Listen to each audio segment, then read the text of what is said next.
Hi, I'm Kian, and today I'm going to teach you how to solve a calculus question that might be in a calculus exam. So we have a function x squared, and the first part says that we should find a derivative. So using the power rule, we say that the derivative of x squared is just 2x. And this next part is to prove the first part, which we found the answer. So we can use the definitional derivative using the definitional limits to solve for the derivative. So the definitional limit says that the derivative of a function is just the limit of f of x plus h minus f of x over h as h approaches 0. So you have to just plug in.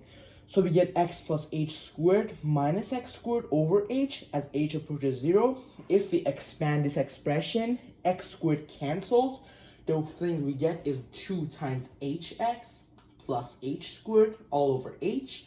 We can factor out h is cancelled, and the final value is the limit as h approaches 0 of 2x plus h, which is just 2x. So our answer is 2. Now the last part of the question is to prove the second part, is to prove the proof. So the thing is, it says that if we have like a limit of f of x as x approaches a equals L, we want to find a value for every epsilon that it matches a delta. So we let that delta is greater than 0, and we should check that the absolute value of x, like x, which is a variable, minus a, it means minus the value the limit is approaching, is also between 0 and epsilon. So now between 0 and delta. So now the thing we should check is that the absolute value of f of x, which is the original function, minus L, which is the answer we know for the limit, should be less than epsilon.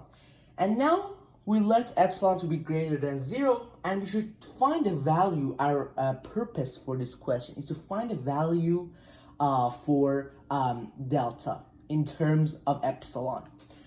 So now what we check is, first we should do this part, 0 is less than x minus h. If we do that, we get 0 is less than a absolute value of h, which is less than epsilon. And because we are solving for positive values, this is just h is between 0 and delta. Now the main step is to check. So we want this step is that the absolute value of f of x minus L is less than epsilon. So f of x is this function, f of x plus h minus f of x over h. If we plug in this and then minus 2x, because 2x is the value of the limit or the value of the derivative we want for. And if we calculate the simplification, if we simplify it, the thing we get is absolute value of h. And because we're solving for positive value, this is equal to h. But we says that h is between 0 and delta.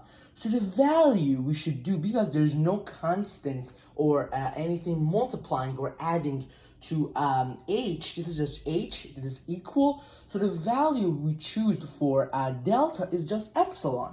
So it means delta is equal to epsilon. And now we're done. We have proved that the limit of f of x plus h minus f of x over h as h approaches 0 is true. Thanks for watching. Please subscribe and let me know what to do next.